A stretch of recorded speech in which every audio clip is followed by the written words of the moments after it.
I still think Punk and Ambrose are illegal, right? Who knows?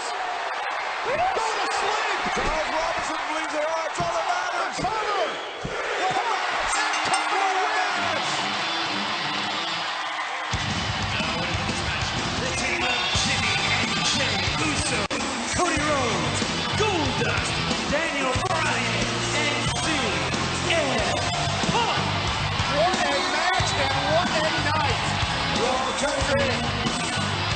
Hey!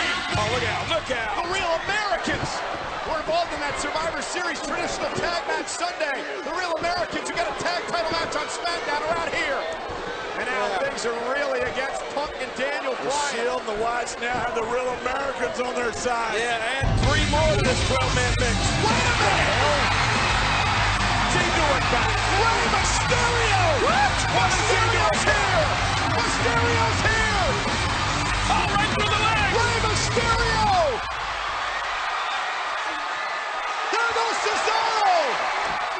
There goes Rowan! And there goes, well, Swagger's still in there. on the Look at top rope! Hey! Dial it up! Dial it up! Harper! Swagger! Oh, no, he's gonna drop him down. Double time! 619! 619 for Two Mysterio! 619s. Go to sleep to Harper! Daniel Bryan with a running knee! Oh, my gosh! This is great! Rey Mysterio is back!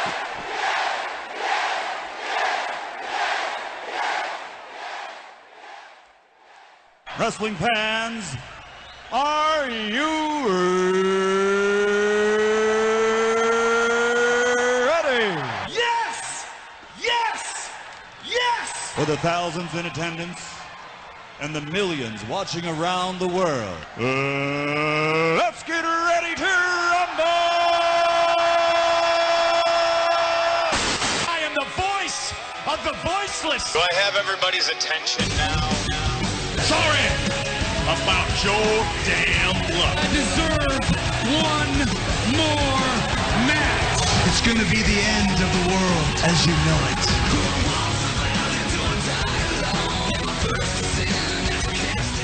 Welcome back, folks, to another electric edition of WrestleRant Radio right here on EC Radio. Your host with the most, Bleacher Report featured columnist, your Tuesday night delight, Graham GSM Matthews. So much to break down tonight as far as the world of wrestling goes. We had an electric edition of Monday Night Raw last night, live from Nashville, Tennessee. It was Raw Country. Much better than I originally anticipated. We're going to be breaking that down tonight. We have TNA Turning Point, the free live pay-per-view special. If you can really call it a pay-per-view, but it definitely has a pay-per-view lineup. This Thursday night live on Spike TV. It's going to be great. I'm going to be giving my free full prediction for that show right here tonight on WrestleRant Radio. As well as for Survivor Series this upcoming Sunday, one of the biggest 4 pay-per-views of the year for WWE.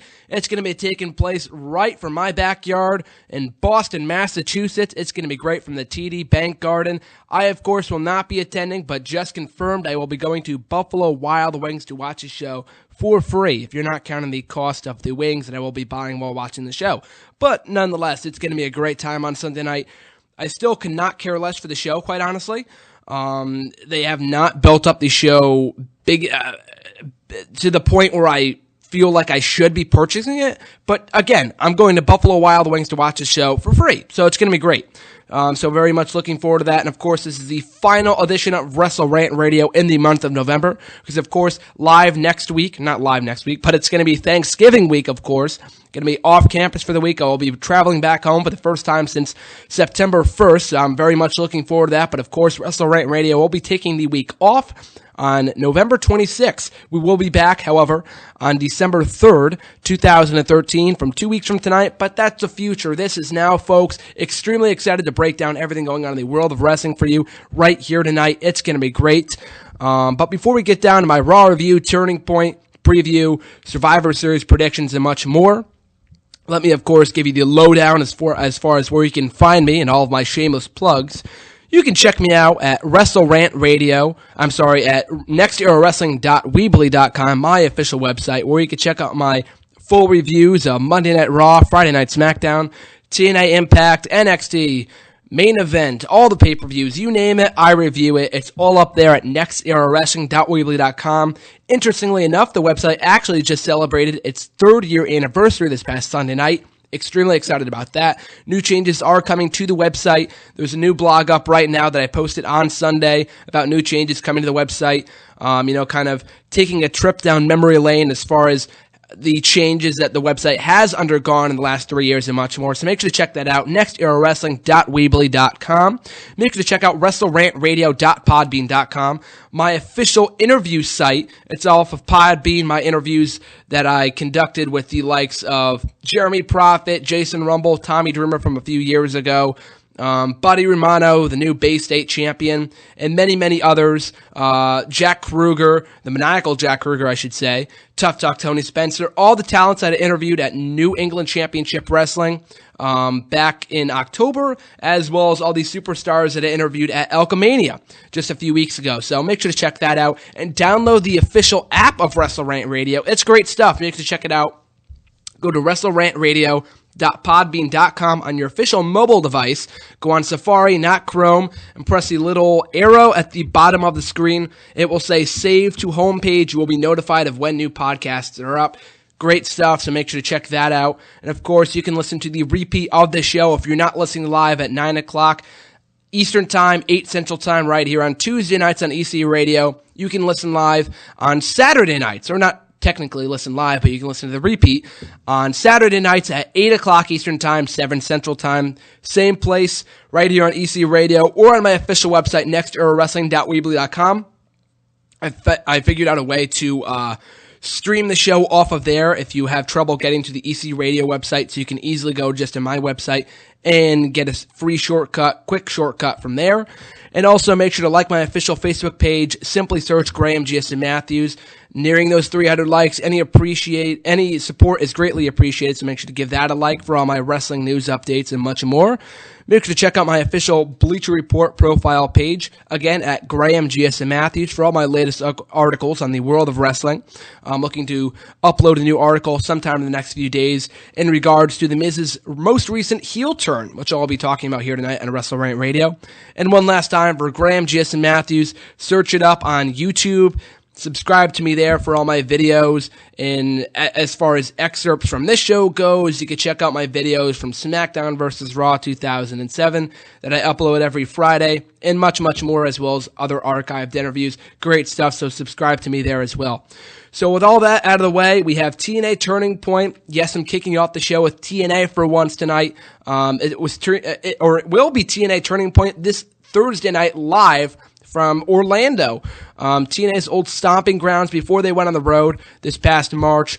That is where they were live from, or taped their shows from for many, many years at Universal Studios. From what I understand, it's not the same stage that it was before they left on the road earlier this year, but it's still going to be great stuff. I'm very much looking forward to it. The card is shaping up to be a very good one, even though it's not technically a pay-per-view because it's on live television on Spike TV. But it's still going to be great, though. I mean, look at this. We've got a no DQ match, Career versus Club, Bully Ray versus Ken Anderson. That's going to be great. 2 TNA title tournament matches, an open challenge, and a very special attraction matches up as well. So I'm going to give my full predictions for the show this upcoming Thursday night, and we're going to give my predictions for it right now. So on the show, TNA Turning Point 2013, a match that was announced last week. It's going to be very, very interesting to see Joesph Park go one-on-one with his brother, Abyss. Now, for anyone living underneath a rock and does not watch TNA, Joesph Park is, of course, Abyss, his alter ego. He, goes back and forth. I know there was at least one point last year on TNA Impact Television that they were in the same place at the same time, but from what I understand, someone else played Abyss, and the actual Abyss, Chris Parks, was Joesph Park for the night.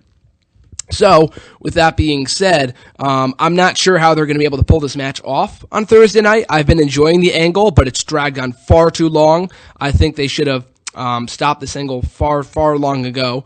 It started back, shockingly enough, in the month of February of 2012. 2012! That was a freaking year and a half ago, even more than that. Absolutely insane. It's only a matter of time before they finally kill this angle off. Here's hoping it is on Thursday night. What happens here, I'm not really sure. I'm hoping Joesph Park comes out, Abyss doesn't come out, and Joesph Park finally realizes he's Abyss. But knowing TNA, they're probably going to have someone else come out as Abyss. Maybe have a Brave matchup. I don't know, some garbage like that. They can't take it too far, because if someone else is playing Abyss, it's going to be pretty obvious that it's somebody else after a little while. So here's hoping Joesph Park finally realizes that he's Abyss on Thursday night after shedding his own blood, some crap like that we've come to see from him for many, many years now, or at least for the last year and a half. And then we finally get the TNA Television Championship back. Now, I couldn't care less about the little red toy belt, but some people have been clamoring to get it back, and I would like to see it back, at least put to good use. So here's hoping that returns at some point soon too, because it could be good. It could be put to good use if it's on the waist of someone like Christopher Daniels or Kazarian, not someone like Abyss, who won it back at Slammiversary 5 months ago and has, I don't think, defended it since. But we'll move on from there, though. We have Gail Kim's Open Challenge. Now, Gail Kim announced on a most recent episode of Impact Wrestling that she has dominated the competition in TNA Impact Wrestling. Now, who can argue with that point? So let's look right now, folks. Before you go on the official TNA website, let's take a little rundown of the TNA Knockouts division right now in TNA. We've got the current reigning champion. We've got Gail Kim. We've got, what's her name? The Tamina Snuka lookalike, Lady Tapa. She recently debuted, but she's there too, but she's the lackey of Gail Kim, so she's not going to be challenging Gail Kim for the title. So we've got Lady Tapa, Gail Kim, Velvet Sky, who doesn't wrestle all that much, mostly appears with her boyfriend, Chris Sabin, whose name Dixie Carter forgot on a recent episode of Impact. That was kind of odd. But they've apparently dropped the storyline with Chris Sabin and Velvet Sky for some reason. They really haven't followed up with it since Bound for Glory a month ago. So I don't know if they're going to go forward with it. I guess we'll have to wait and see. Only time will tell. But yeah, Velvet Sky and Gail Kim have had millions of matches in the past. Have no desire to see those two square off for the championship anytime soon, as much as they love Velvet Sky, and despite the fact that we share the same birthday and are from the same state as well of Connecticut. So we've got Velvet Sky, we've got Gail Kim, Lady Tapa, ODB. ODB's a little guilty pleasure of mine. She can be fun in small doses, but she should not at all be the Knockouts champion. She was the reigning champ for a mere month before she lost it to Gail Kim at Bound for Glory last month. So no, I don't want to see Gail Kim versus ODB again. Another series of boring matches. And then we have Brooke Tessmacher, who has improved in the ring. I'll give her that much. Since 2010, or I think it was 2010, 2009 or 2010. I'm not really sure. When she jumped ship to TNA, she's improved somewhat in the last 3 years, but she was better off as a babyface. She was much more over in that role. I like her in the role that she is now with Bully Ray, so nothing to take away from that. But she just can't wrestle for crap. So I don't see her contending for the championship anytime soon either. So those are the only 5 women that we have in the Knockouts division right now, people, in TNA, which is just embarrassing. I've stressed that in the past. But, that aside, who will challenge Gail Kim for the Knockouts championship? Last week it was Hannah Blossom from that British boot camp show that TNA ran in the United Kingdom for a number of months. I didn't watch it, so I can't really criticize it. Hannah Blossom, she was fine in the ring. She ultimately came up short. Who will it be to answer the challenge this week? I don't think it's going to be anyone notable. Someone like an Angelina Love or Awesome Kong, because at last word, all of those notable women from TNA that departed the company are all on bad terms with TNA and have no intentions of returning. Same thing goes with Tara. So I don't see them coming back, unfortunately. It might be just somebody that we've seen that participated at the most recent Knockouts Knockdown pay-per-view the one only pay-per-view that they had just recently. So it might be someone like that, but I would love for it to be a big name, someone like a Melina from WWE who has yet to jump ship to TNA. That'd be pretty cool. Maybe Winter, Katie Lee Burchill, but again, I think they might be on bad terms, so she might not be coming back. Or Madison Rayne. I think she just recently had a kid, so I don't think it'd be Madison Rayne, but even still, I'm very much intrigued to see who ends up answering the challenge. So here's hoping this is their way of getting new championship or getting new talent into the Knockouts division in TNA, because right now it's just flat out embarrassing. Up next, we have a 1 of 2 TNA title tournament matchup in the It's the quarterfinals of the tournament, a bull rope match, as it was made official by around the Dixie Wheel, I believe it's called, Dixie Carter's Dixie Wheel, with all the stipulation of the matches. I'll stress this again. I've said it before. I'll say it again. I don't think any of the matches in the TNA title tournament for the vacant TNA World Heavyweight Championship need stipulations. I think all the matches are fine just by themselves. Because let's look at the matches here. We had Angle versus Aries last week on Impact, which was fantastic. The stipulation was good because both guys are submission specialists for the most part. More so Angle than Aries. But it was still a great matchup, so, I'll let that one go. Chris Sabin versus Jeff Hardy in the Full Metal Mayhem matchup from a few weeks ago. That was a very fun matchup too, seeing how that matchup kind of fit the styles of both competitors. So I was fine with that matchup too. But a bull rope match, are you serious, for James Storm versus Bobby Roode? That's ridiculous. I mean, James Storm versus Bobby Roode, I selfishly admit, is my favorite feud in TNA history. I think it was beautifully built after Bobby Roode turned on James Storm on November 3rd, 2011, to capture the TNA World Heavyweight title for the first time in his career, thus embarking on the longest reigning title run in TNA company history. Fantastic stuff. So I thought that feud was awesome, but they don't need to squander it by having these two face off in a bull rope match. A very dull matchup. I mean, it's not the worst kind of matchup they can do. I mean, they could probably do much worse in a bull rope matchup. But I would much rather see them, face off in a straight one-on-one standard singles matchup. We've seen these two compete in steel cage matches, fatal four-ways, triple threats, street fights, you name it, they've faced off in it, except a bull rope match, which we see happen on Thursday night. So as far as my prediction for this matchup, I'm going to have to go with Bobby Roode. He and Angle have the hottest thing going in TNA right now, or as far as the hottest feud, because I say the hottest angle has got to be the AJ Styles departing TNA with the championship still in tow. I think that's a great angle, but as far as right now, the hottest feud going on in TNA right now would have to be Kurt Angle versus Bobby Roode, hands down.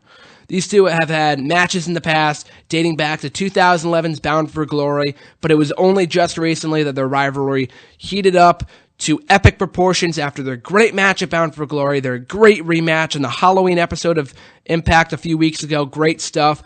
Bobby Roode putting Kurt Angle out of commission, albeit for a week with a concussion, but Kurt Angle bounced back within a week for some reason. I don't really understand why. But, outside of that, though, this feud has been very well built. I think it might culminate in the finals of the TNA tournament. I don't think it will. I think there's a chance that it might.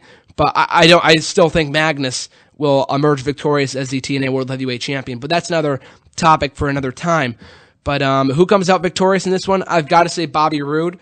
More often than not, Bobby Roode has been on the winning end of matches with James Storm, with the exception of Bound for Glory last year. But I've got to go with Bobby Roode in this one, advancing in the tournament and eventually facing Angle, since Angle defeated Austin Aries last week on Impact to advance in the tournament as well.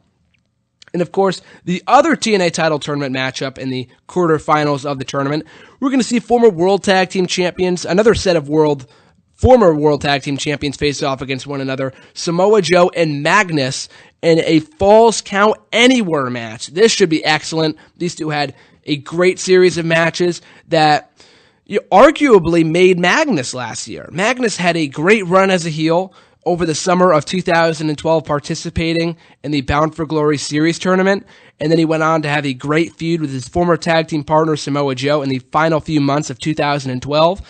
Although he came up short and was unable to win the television championship, ultimately, these two had a lot of good matches with each other at Bound for Glory, and even at Turning Point last year, interestingly enough. Now this time around, Magnus is a babyface. Magnus has very much improved since the last time we saw him a year ago at TNA Turning Point. But who comes out victorious in this one? Although Samoa Joe cut a very good promo against Dixie Carter last week on Impact, saying how if he was to win the tournament, he'll defend the championship first against the former, and I say that with quotes because he is technically the current reigning, but even still, technically he's the former in storyline sense TNA World Heavyweight Champion AJ Styles. So Joe versus Styles sounds good to me. I don't think we're going to be ending up getting it, but I don't even think Joe's going to come out victorious in this one because, like I said before, I think Magnus is going all the way and winning this tournament. I don't think he should turn heel. He might be better off as a heel at this point, only because he's been getting booed slightly ever since the whole Sting feud bombed. That match was terrible at Bound for Glory. I had much higher expectations for it. I'm happy he won clean, but the fans don't seem to be happy, and he's definitely not the most over guy in the roster right now. So it's only a matter of time before they turn him heel, and we all know how high Dixie Carter is on Magnus, so having him be the corporate champion of TNA only makes sense. So I'm going to have to go with Magnus winning this tournament, and of course, this matchup against Samoa Joe, falls count anywhere. The match itself, like I said before, should be excellent.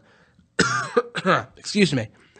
And of course, in the main event of the show, we're going to see Bully Ray take on Mr. Anderson in a no disqualification match. It's club versus career. If Bully Ray emerges victorious, Mr. Kennedy must leave TNA forever. If Mr. Kennedy wins, I meant Mr. Anderson. I don't know why I got that mixed up. His former WWE name, Mr. Kennedy. If Mr. Anderson emerges victorious in this one, then Aces and Eights must disband. So just a little news flash for those out there that have not been watching TNA consistently over the last few months. Mr. Anderson's contract expired about 2 months ago. He took a little time off from the company and ultimately returned on their post-BFG show, just mere days after Bound for Glory.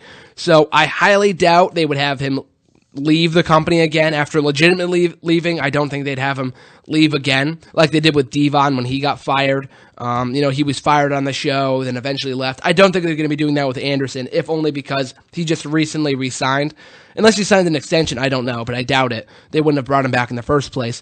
So I don't think Anderson is losing here, and if he did, I'd be very, very sad because I do not at all want to see the Aces and Eights continue. Granted, they had a great segment a few weeks ago in which they faked the whole Aces and Eights disbanding. I thought that was very good. They definitely sold me on it. But I do not at all want to see Aces and Eights continue. They have no purpose. They've been around since June of 2012, almost a year and a half ago. It's ridiculous. TNA just has a tendency of dragging on angles for just an unnecessary amount of time. Like I said before, the Joesph Park thing dating back to February of 2012 with Aces and Eights going since June of 2012. Sometimes it's a good thing that angles go on for that long, but not when they're badly booked. The Aces and Eights, they started out well. I liked them at certain points, but they're down to only 4 members if you count Taz, who doesn't do squat on commentary. So technically, they're down to 3 characters. Down to Garrett Bischoff, Nux, and Bully Ray. That's not the most formidable faction there is out there. So I got to go with Mr. Anderson here. These two had a heck of a match at No Surrender, I believe it was, 2 months ago. Live on Impact. I think that was a last man standing matchup. Bully Ray emerged victorious in that one. So I'd be looking forward to this matchup if the stipulation wasn't as obvious, but I'm still very much looking forward to it, if only because the Aces and Eights might finally be ending. This feud can still carry on post this show. After Turning Point, these two can still feud and whatnot, but I just have no intentions of seeing Aces and Eights anymore going forward. So those are my predictions for TNA Turning Point this upcoming Thursday night. Of course, there might be more matches announced for the show as it's going on, but those are the only advertised matchups as of right now. And again, it's not on pay-per-view. It's free on Spike TV. So if you're free this upcoming Thursday night, only 1 week away before Thanksgiving, make sure to check it out. It's going to be a good show. So it definitely has a potential to be a very entertaining edition of Impact if booked correctly. So on that note, we're going to go right in now to Raw Country last night, live from Nashville, Tennessee. A surprisingly good show. I actually went into this thing thinking it was going to be a disaster because, I mean, look at the title. It's Raw Country, people. Raw Country. No offense to those people that like country music. I'm not a country music fan myself, but I just don't see any purpose in what it was supposed to serve. I mean, this is a go-home show before Survivor Series. One of the worst booked pay-per-views with one of the worst build-ups they've had in years. They've literally given fans no incentive to order this pay-per-view at all. The card could be good, but as of right now, the buy rate is going to go to crap. It's just going to go straight to crap because they have done such a terrible job of making the show feel important. And keep in mind, this is supposed to be one of their biggest pay-per-views of the year behind WrestleMania, Royal Rumble, and SummerSlam. Right now, it doesn't feel like it. Right now, it feels like Money in the Bank, Payback, Extreme Rules, and hell, maybe even TLC are all more important than Survivor Series right now, which is a shame. Because Survivor Series last year, the year before that, excuse me, I thought they were all very good. So I think it's a shame that they have not done a better job of making this show, and specifically, feel more important. But for what it's worth, though, if you take away the fact that this Raw was a go-home show, I thought it was very entertaining. We kicked things off with the least entertaining thing of the night. Well, not the most unbearable thing. I'll get to that a little later when I talk about the musical chairs. Oh, God, musical chairs. We kicked off the show with The Authority, Triple H and Stephanie McMahon, respectively, addressing the actions of Vicky Guerrero and Brad Maddox as they took charge of Monday Night Raw last week when they shouldn't have, and they were punished by being sentenced to matches with Randy Orton and AJ Lee, respectively, a little later on in the show. So I don't know what WWE's obsession, their fascination, their fetish with authority figures is, but it needs to stop because it's not leading to an increase in the ratings. I highly doubt anyone cares. Granted, it's much better than the legal BS that they were doing before. Those legal vignettes that they did with Big Show and The Authority a few weeks ago, those were absolutely unbearable. But thankfully, we're slowly moving away from that, and we're kind of moving into the Authority figures. But the Authority figures haven't meant anything in years since the dissolution of the brand extension. The Raw GM, the SmackDown GM, let's face it, they have no power. They are basically useless when Triple H and Stephanie are around. And even Kane, the director of operations. So they serve no purpose. They shouldn't even be on television. I can't stand Vicky Guerrero. I like her as a person. She seems like a very sweet woman. But as a character, she's been very much overexposed in the role of a general manager. So they need to get her away from that as quickly as possible. Brad Maddox, he's entertaining too, but I don't know. He just seems completely useless when H and Stephanie are around. So that was kind of a boring segment to kick off the show with. And then after that, we followed up with another meaningless match. It was no disqualification. It was the WWE champion, Randy Orton. I don't know why I tried to roll his R there. He's not even Mexican. I don't know why I did that. Taking on the Raw general manager, Brad Maddox. Like I said before, no disqualification matchup. As expected, Orton absolutely pummels Maddox to a bloody pulp, or almost bloody pulp. Keep in mind, people, this is PG. And Brad Maddox ends up getting taken out on a stretcher. So like I said before, completely meaningless. I have no intentions of seeing Maddox getting beat up by a fellow heel. The crowd had zero reaction to this. I mean, of course they were reacting to it, but they had zero incentive to care about either guy, since both guys are intended to be heels. What is the purpose of a heel versus heel matchup? Why am I supposed to care for or feel sympathetic for Brad Maddox, who's been a heel general manager for the longest time when he's taking a beating from a heel champion in Randy Orton? It makes no sense. It was entertaining at times when Maddox tried to battle back, but it was useless. It did nothing to sell me on Sunday. It gave Orton a little extra edge, I guess, but he lost some momentum a little later on when he got when Big Show got the better of him. And I'll get to that a little later on as well. But even still, this match served zero purpose. Completely meaningless matchup that should not even bother to happen. Thankfully, though, we did get a matchup that was something of note. It was for the Intercontinental Championship. It was Curtis Axel putting his title on the line against Big E Langston in the pre-show matchup that we were supposed to get at Hell in a Cell last month. A very good matchup from these two. They wrestled a very well-wrestled matchup. They have good chemistry with one another. The crowd was shockingly responsive to both guys. Curtis Axel, his heat wasn't all that strong, but let's face it, it was miles better than what he got in England last week. And England is supposed to be a hot crowd.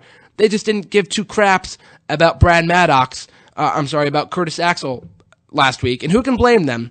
They've been given zero reason to care for this guy. As a heel face, whatever. They've been given zero incentive to boo him. So thankfully, he got a little better reaction this week. Big E Langston was very much over with the live Nashville crowd. So like I said, good matchup from these two, which ends with Big E Langston hitting the big ending on Curtis Axel to capture his first Intercontinental Championship. So that was a great ending. No pun intended. But we have a new IC champion, folks, for the first time since Father's Day back in June at Payback. We have a new Intercontinental Champion. A lot of people like to poo-poo on Curtis Axel's reign as IC champion, but I personally did not think it was all that bad. Because, I mean, you got to take into account all the victories that he's garnered. I mean, some of them were more, suspicious than other ones, but they're still official and they're still in the record books. Let's recite this here for a second. He's beaten John Cena. He's beaten Triple H. He's defended his title against the likes of Dolph Ziggler, The Miz, Wade Barrett, who else? Kofi Kingston, R-Truth. So Curtis Axel, in my book, has been a pretty successful Intercontinental Champion. I like the fact that the commentators were stressing that throughout the course of this matchup. But I could see why a lot of people would think otherwise, because this guy's taken so many GTSs from CM Punk that I honestly lost track after the first dozen. But and he's done nothing to get heat from the live crowd either. So he's not really a heel. He's not a bad wrestler. This guy's a very good wrestler. That's one of the reasons why people wanted to see him repackaged in the first place when he was first going by the moniker of Michael McGillicuddy at this point last year. He's a very good wrestler. He just has zero charisma. That's all.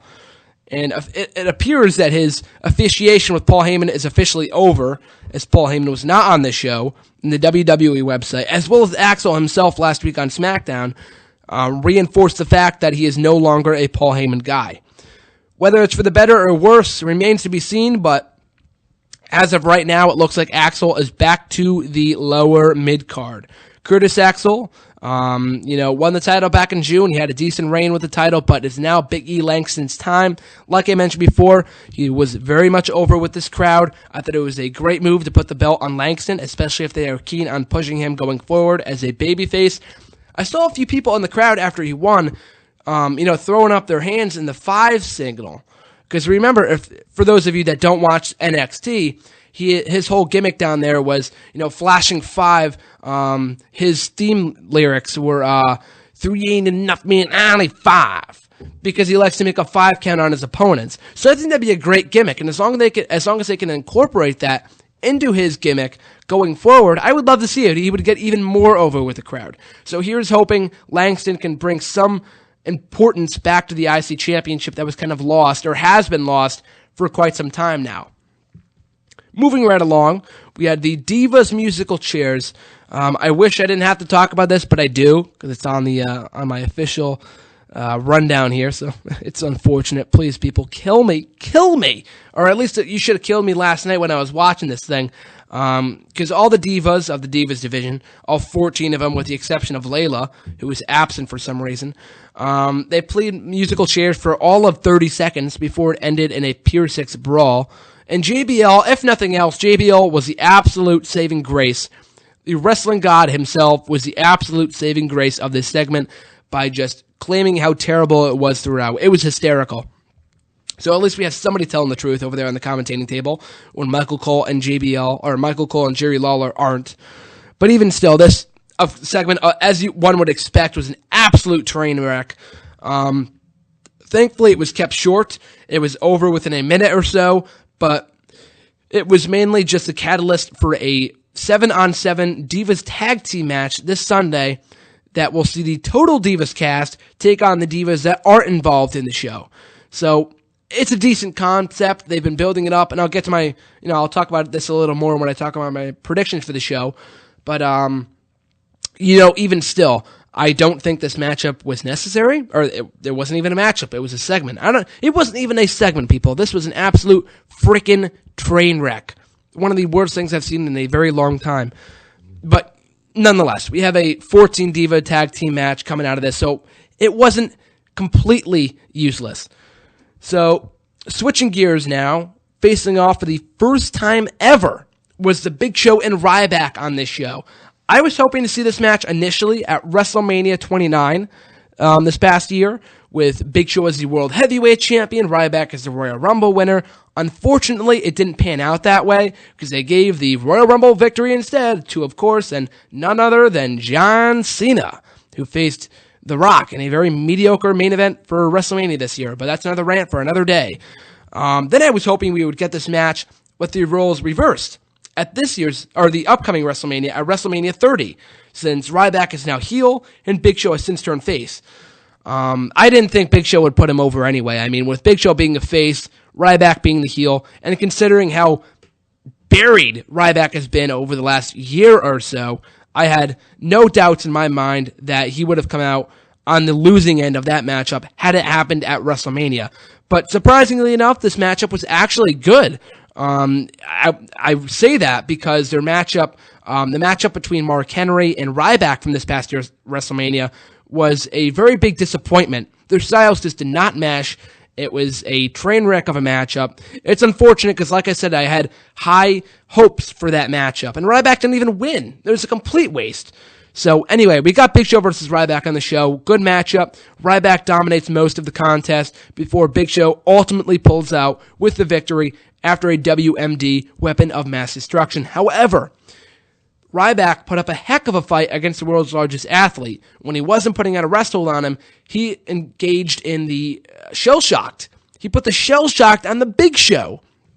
Now, I remember talking about this on my other radio shows earlier this year, talking with people, is Ryback going to be able to shell-shock Big Show? They should practice this first. Because remember, it was almost exactly a year ago. I think it was exactly a year ago to this day of November 9th, 2013, that Ryback faced Tensai. And this wasn't the matchup that Ryback botched. I think that was about a month prior. But even still, remember, those of you, it's hard to forget that Ryback botched the shell-shocked on a Tensai. And Tensai is way smaller than Big Show.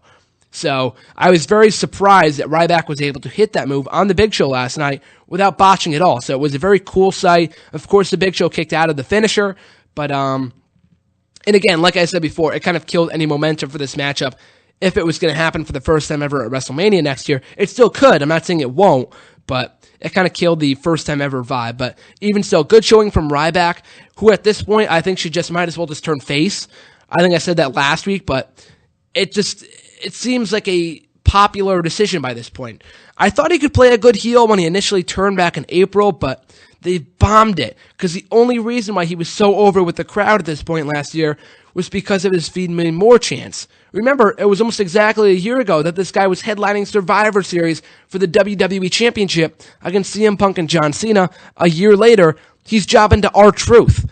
So, I don't know what their plan is for Ryback. I know there's rumors going around right now that he might face Brock Lesnar at the Royal Rumble pay-per-view. I'd be fine with that, but there's no chance in hell that Ryback comes out of that one victorious.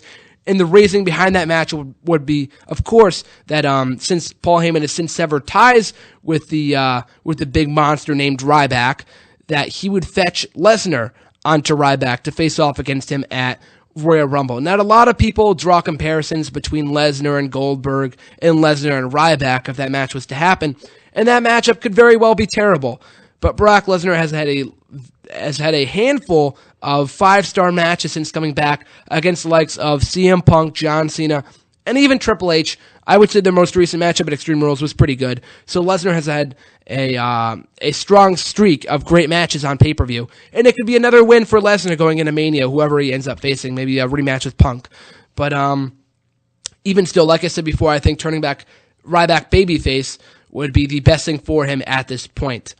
Moving right along, we had the Real Americans taking on Kofi Kingston and The Miz. And in this matchup, right as The Miz came out, I knew he was turning heel. I knew it. Because first of all, he wasn't, I don't mean to sound cocky or smug or anything, but it was kind of predictable. And I don't mean that in a bad way, because I like the move, and I'll get to that in a second. But as soon as Miz came out, I remembered the fact that he wasn't on Raw last week, because remember, it was about 2 weeks ago that he turned heel, and they're during WWE's recent string of live events over in the Europe. So, and a lot of people were questioning whether they were going to bring that heel persona to TV. And he faced Kofi Kingston on the tour, so it only made sense that he turned on Kingston. But in the in the early goings of this matchup, Michael Cole made reference to the fact that The Miz did not want to be tag teaming with Kofi Kingston. So it only made sense that he was going to end up turning on him. So during the course of the matchup, it was fine for what it was. They worked well together. Of course, like I said before, I was kind of just waiting for The Miz to turn heel, so the rest of the matchup didn't really appeal to me at all. But Kofi Kingston was on his hot streak. He was getting beat up by Jack Swagger. Kofi Kingston went in to tag The Miz, and Miz alligator-armed him, backed out of the ring, and just refused to tag in. And this came after The Miz was back-tagged by Kofi Kingston earlier on in the matchup. So maybe that was his motivation for turning heel. But The Miz garnered good heat from this. I mean, he's been garnering heat ever since he turned babyface, unfortunately. I hate to admit it, but it's true. But, even still, The Miz is now heel after the Real Americans picked up the victory over Kofi Kingston after Jack Swagger forced Kingston to submit to the Patriot Act. So I very much enjoyed The Miz as a babyface. Personally, I know a lot of people didn't, and I can see why. And I partially blame that on WWE's booking more so than Miz himself. But even still, I think it was the best thing for him. He's had nothing going for him for a very, very long time now. Hopefully this gives him some new, rejuvenates his character for the time being. I have no doubt in my mind that he's going to go back to jobbing within a few weeks, which I hope not. But I would not at all be surprised to see that happen. Because remember, I was whining at this point last year that he should turn face after jobbing to the likes of John Cena and Sheamus and Randy Orton week in and week out. It was kind of pointless that he was still a heel. And it had definitely run its course. And I remember reading a report that said that The Miz had done everything that he needed to do as a heel, which is true. So he had all the potential in the world to be a strong babyface. And he just turned back heel because it wasn't working out. WWE didn't want to follow up with it.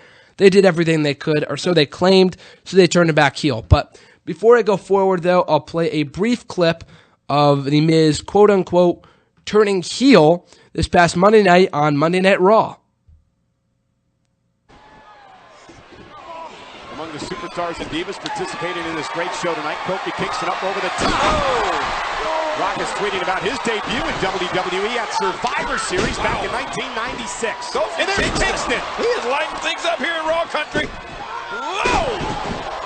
Kofi's fired up.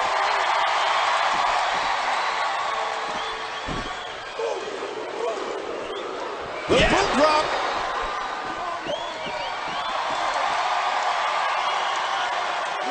Uh-oh, could be trouble in paradise time. Watch it. Cesaro pays for it. Kofi caught by Swagger. Oh, boy, this These guys Swagger are is catching impressive. everything that's flying. I'm telling you. Oh, Swagger planting Kingston. This could be it. No, Kingston stays in it. Near fall for the Real Americans. They couldn't be a cowboy receiver. They're catching everything. If I had just done something that impressive and didn't win, I'd be frustrated as well. You root for the Browns. And here's Swagger. Look at Kingston. Oh, Wow, what a counter! Kofi Kingston. Man. And that's what it's all about for Kingston. That was beautiful. Incredible athleticism. And Miz wants in this matchup. Miz is chomping at the bit. Here comes Kingston. Trying to make a tag. Kingston a finger kick away. Get there. What? What was that? And now Swagger. Miz refused to tag, and Swagger now with the Patriot lock. The Patriot lock on Kofi Kingston. Miz is just watching. And Kingston's got to tap out.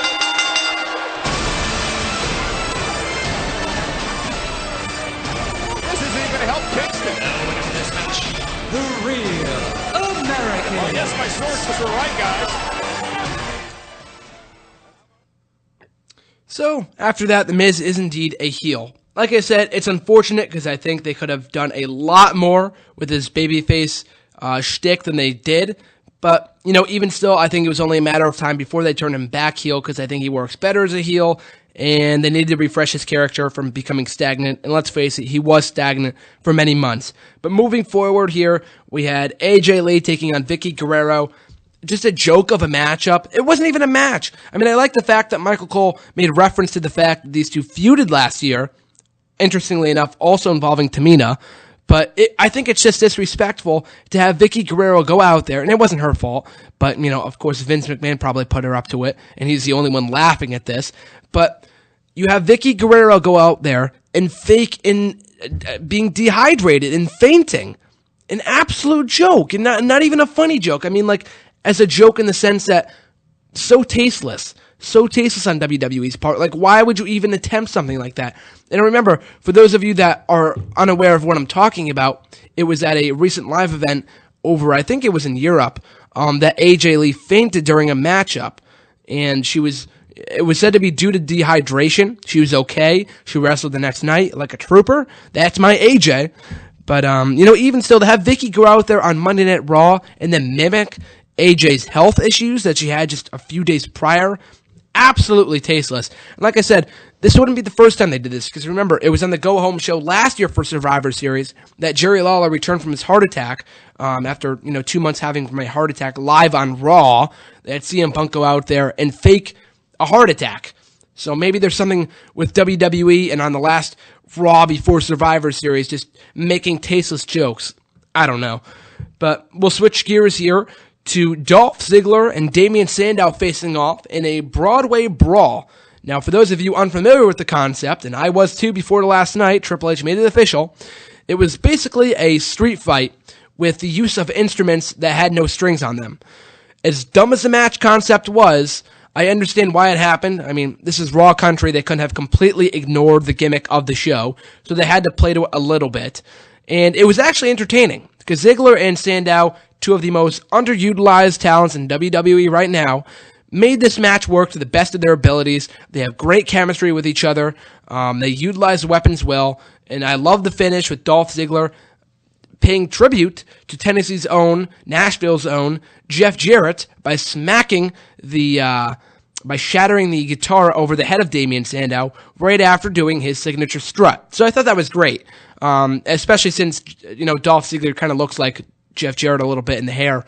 But I thought this was entertaining. The match concept, extremely dumb.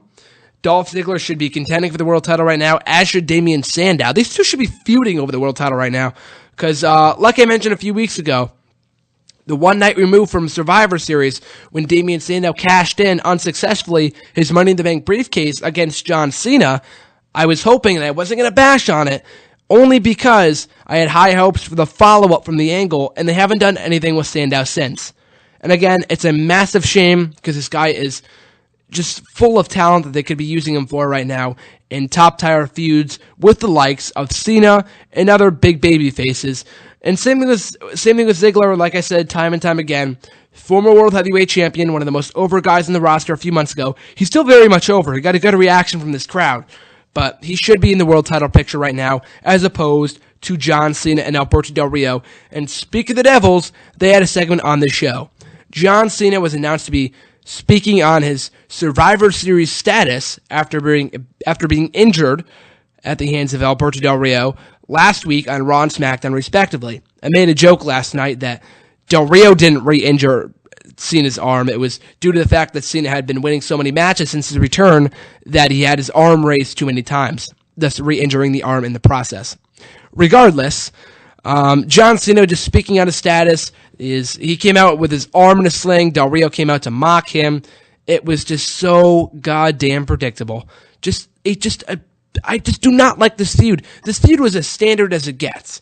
It was as cookie cutter as it gets, people. This feud has been atrocious since it started. Their match at Hell in a Cell was good, but I just so desperately want to see Del Rio out of the title picture for a good year or so.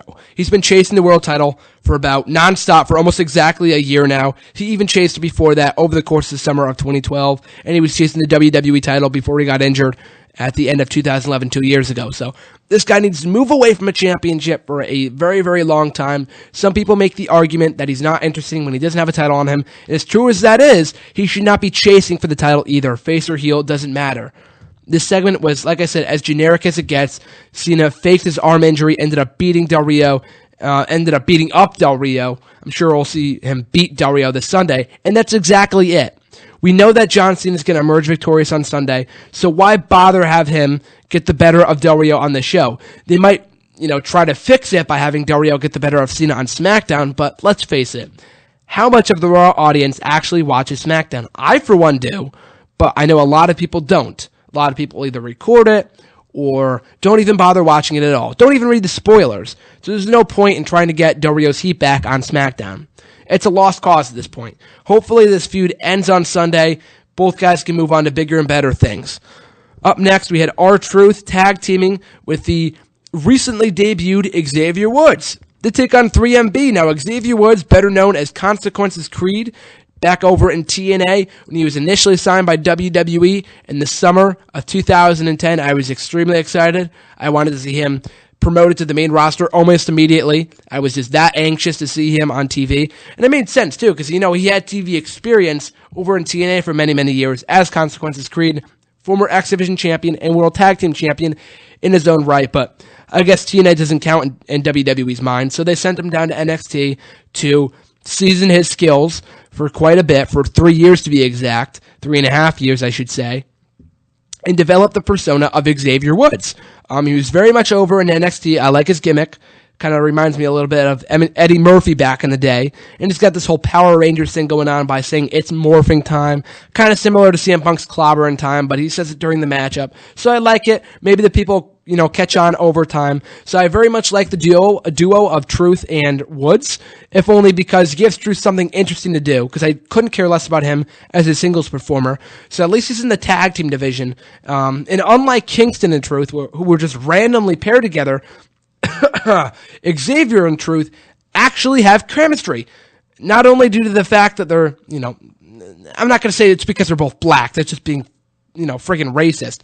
But also due to the fact that these two formerly tag teamed back over in TNA as Truth and Consequences when Ron Killings, or, R-Truth is going by the name of his real name, Ron Killings. He was calling himself the Truth at the time, Truth and Consequences. Of course, they can't do that name now because his name is Xavier Woods. But I very much like the team of Truth and Woods. Great to see Woods on the WWE main shows. And we had Florida Georgia Line perform their signature song, Cruise, up next. Not as bad as some people would think it was. Like I said before, not a country music fan. But this performance wasn't completely unbearable. And WWE needed to have some sort of advertisement for this band after they supported the show and made various appearances and advertised it and, plugged it on their Twitters and whatnot. They needed to repay them. So I appreciate that WWE did that, but even still, I'm not one for musical performances on Raw. If anything, I would hope that we would get something like, a Living Color like we did at WrestleMania, or maybe even Fozzy from Chris Jericho, who Jericho has always stated in his books that he feared that they'd be booed out of the building had they competed on stage, had they performed on a stage. But I think they'd be miles better than a country music band, but they were in Nashville, so the live crowd enjoyed it, so I didn't mind it either. And thankfully, it led into our main event matchup that saw CM Punk, Daniel Bryan, the Usos, and the WWE Tag Team Champions Cody Rhodes and Goldust take on the Shield and the Wyatt family in a massive 12-person tag team match that a lot of people were hoping to see at Survivor Series this Sunday. And of course, that's not the case. Instead, we're going to be getting CM Punk and Daniel Bryan versus Luke Harper, and Eric Rowan. And as for the traditional Survivor Series 5-on-5 tag team match, we're going to see the Rhodes brothers, the Usos, and the Mystery Man take on the Real Americans and the Shield. So I like that setup. It's not the 6-on-6 match that we saw on this show, which very easily could have, passed as a pay-per-view match, but I still like what they're doing instead. So that being said, though, this matchup was absolutely fantastic. Definitely one of the best main event matches they've done all year on Monday Night Raw. And that's what, say what you will about the 3-hour concept for Raw, but it does have its perks. And one of its perks is having longer matches. This matchup got nearly 25 minutes of in-ring action. We saw the Usos in the main event. We saw the Tag Team Champions in the main event. We saw the Wyatt family in the Shield, once again almost coming to blows, once again almost foreshadowing their matchup, signaling a potential feud between the two factions come WrestleMania 30. So I like the little seeds they're planting there. But even still, though, I thought this was fantastic. It was better after the second commercial break, but all of it was very, very well done. Solid action. The finishing sequence was fantastic as well. Everyone was able to hit their finisher, so I very much enjoyed it. Then after the matchup, the Real Americans came out, who were not involved in this bout. They came out, started attacking the babyfaces, and out comes Rey Mysterio, who I played in the pre-show audio, making his return. Now, personally, I have never been a huge fan of Rey Mysterio. I read his book. I had that book signed by Mysterio himself when I met him 3 years ago. I've just never been a fan of his. I respect him as a person, but I was just never a fan of his as a performer. That kind of changed a little last year because he's been around so little. I remember marking out when he returned last year on Raw in a segment with Del Rio or something in July of 2012. And then he took some time off earlier this year after re-injuring his knee. I know he participated in the Royal Rumble and then a match on SmackDown a few days later. And I think he was injured by Mark Henry or something on the Raw before Elimination Chamber or something like that. In February, I know he was taken out of action by Mark Henry. In storyline, of course, and now making his first in-ring appearance since then. And, of course, he is the 5th mystery man to the team Cody Rhodes, Goldust, and the Usos for Sunday's Survivor Series tag team matchup. So I'm looking forward to that, but Mysterio finally back in the ring. He was seen limping down to the ring as he made his return. That was a little scary, if only because Rey Mysterio has had knee problems in the past, recurring knee problems for years now. So I fear it's not before long. It's only a matter of time before we see him hang up his boots for good. But if he's going to go out with a bang, here's hoping that this is his final run before he finally hangs it up for good. He gets one last good run out of it. And, he gets involved in some high-profile matches because, let's face it, his last run last year wasn't all that inspiring. He had a good tag team going with Sin Cara, but that eventually flopped when both guys got injured. And where is Sin Cara anyway? I heard that he was dealing with some visa issues, so hopefully he hurries back and tag teams with Rey Mysterio again. Those two add to the tag team division. That'd be fantastic. The tag team division is doing excellent right now in WWE. I'm very glad they're bringing prominence back to the tag team division in WWE. But even still, though, Rey Mysterio closing out the show with his return. So that closed out a very good edition of Monday Night Raw. I very much enjoyed it. There were quite a few noteworthy moments on the show with The Miz turning heel. We had a new IC champion crowned. Rey Mysterio returned. Ryback shell-shocked the Big Show. Just a whole bunch of good stuff. A lot of stuff I could have done without, including the Divas musical chairs and the matches involving Maddox and Vicky, especially Vicky, who made some tasteless jokes towards AJ. But, aside from that, though, I thought this was a very good show, much better than I thought it would be for a country Raw. Going into it, I thought it was going to be a complete disaster, but it was just that. It was a very entertaining Raw. It was a terrible go-home show, but let's face it. Did anyone really expect the show to do anything to get you excited about Survivor Series? Because right now, the card looks like crap. There are some matches I'm looking forward to, but most of this card looks like crap. I have no intentions of purchasing it. It was one of the main reasons why I did not end up buying tickets to this show. There was no way in heck I was going to go home for the weekend and then drive back for Survivor Series, which could end up being terrible. I mean, it's always great being there live, don't get me wrong. It always enhances the experience if you're there live, regardless of whether the show is good or not. But I don't want to waste my money on a show that I might not have fun at, especially being headlined by the Big Show versus Randy Orton. But even still, Survivor Series has had one of the worst build-ups in quite some time, so I'm not at all excited for that. But with the few minutes that we have left, speaking of Survivor Series, I'll give my quick picks for the show. We've got Kofi Kingston versus The Miz in the kickoff match. The Miz, since he just recently turned heel, I'm going to have to go with him here. If he loses, his push is over before it even started. So we got to go with The Miz here. Up next, it's a 7-on-7 Total Divas versus non-Total Divas, I guess you could say. Elimination Chamber. I keep on saying Elimination Chamber. It's an Elimination Tag Team Traditional Survivor Series matchup. It's Natalya, the Bella Twins, the Funkadactyls, Eva Marie, and JoJo taking on the Divas champion AJ Lee, Tamina Snuka, Caitlyn, Rosa Mendez, Summer Rae, Oksana, and Alicia Fox. Total Divas. I watch the show, actually. It's not that bad of a show. So I just hate the promotion that it gets on the main shows. It takes a lot away from the Divas division, but at least they're getting focused right now. But even still, there's no way in heck they'd be having the Total Divas lose this matchup. So finally, the Bella Twins and Natalya get their vengeance over AJ without actually having to take her title. So I'm going to have to go the Total Divas here. Who survives, I have no idea, but here's hoping they get Eva and JoJo eliminated from this thing early because they have no business being in the ring with as little experience as they have. Cody Rhodes, Goldust, the Usos, and their mystery man, Rey Mysterio, will take on The Shield and the Real Americans in a highly anticipated 5-on-5 Elimination Tag Team Survivor Series matchup. Like I said before, I love these kind of matches. I love the concept, love seeing them every year.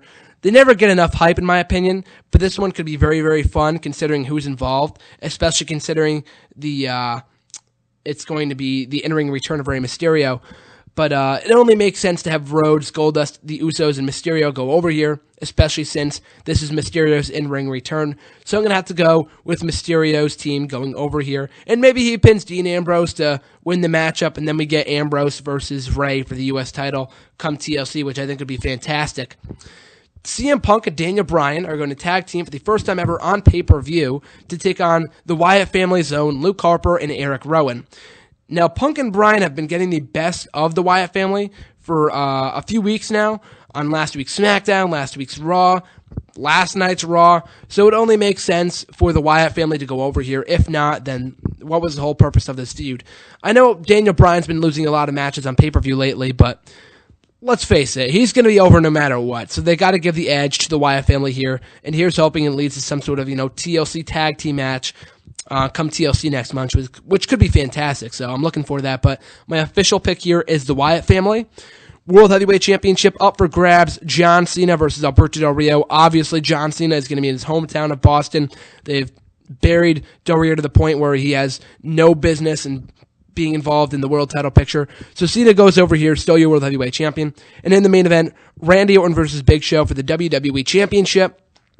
It was certified on last night's Raw that there will be no interference. As we know of, as of right now, that we know of, there will be no interference. So here's hoping, fingers crossed. Couldn't care less about Big Show being in the title match in 2013. So hopefully this match, it's going to be closing the show, let's face it. But hopefully it exceeds expectations, because their Extreme Rules match earlier this year was actually pretty entertaining. But even still, Orton just won the title a month ago, so I'm going with Randy Orton here. So overall, couldn't care less about Survivor Series. Only going to watch it at Buffalo Wild Wings on Sunday because I'm meeting up with an old friend that I haven't seen in a few months. So I'm looking forward to having a fun time watching the show with him at Buffalo Wild Wings on Sunday. But with all that being said, let's close out the show now with a few shameless plugs, as always. Like I said before, you guys could check out my website at nexterawrestling.weebly.com for all the WWE TNA rumors, recaps, and more, as well as my reviews of Raw, SmackDown, Survivor Series this Sunday, and much, much more. So check that out. Check out my interviews at WrestleRantRadio.podbean.com. It's going to be great, so make sure to check that out for all my interviews with all the stars of the wrestling world, and download the official app by going to WrestleRantRadio.podbean.com on your official mobile device on Safari. Click the little arrow and download to your home screen. So that should be great as well. Also, make sure to check out the repeat of the show on Saturday nights at 8 o'clock Eastern Time, 7 Central Time, right here on EC Radio. Also, check out my official Facebook page at Graham GSM Matthews. Any support is greatly appreciated. Also, to check out my Bleacher Report articles and YouTube channel simply by searching Graham GSM Matthews. So subscribe to my YouTube channel and read my articles. I will probably have a fun fact article on Survivor Series come next week, and my predictions for the show will be in written form this upcoming weekend as well. So with all that being said, thanks for listening live, folks. Really do appreciate it. Enjoy Survivor Series this upcoming weekend. It's going to be great. Hopefully. Right now it doesn't look all that great, but hopefully it ends up being better than expected. For those of you going to be purchasing the pay-per-view, I don't suggest you do so, but if you do, enjoy. And if you're attending the show that I ultimately did not buy tickets for, enjoy as well. And of course, I will not be here next week, next Tuesday. I'm going to be off of campus for Thanksgiving. So enjoy your Thanksgiving, folks. We will be back here in 2 weeks' time on December 3rd, 2013, regular time, 9 o'clock Eastern Time, 8 o'clock Central Time, right here on EC Radio. With all that being said, folks, enjoy your Thanksgiving. This is GSM signing out.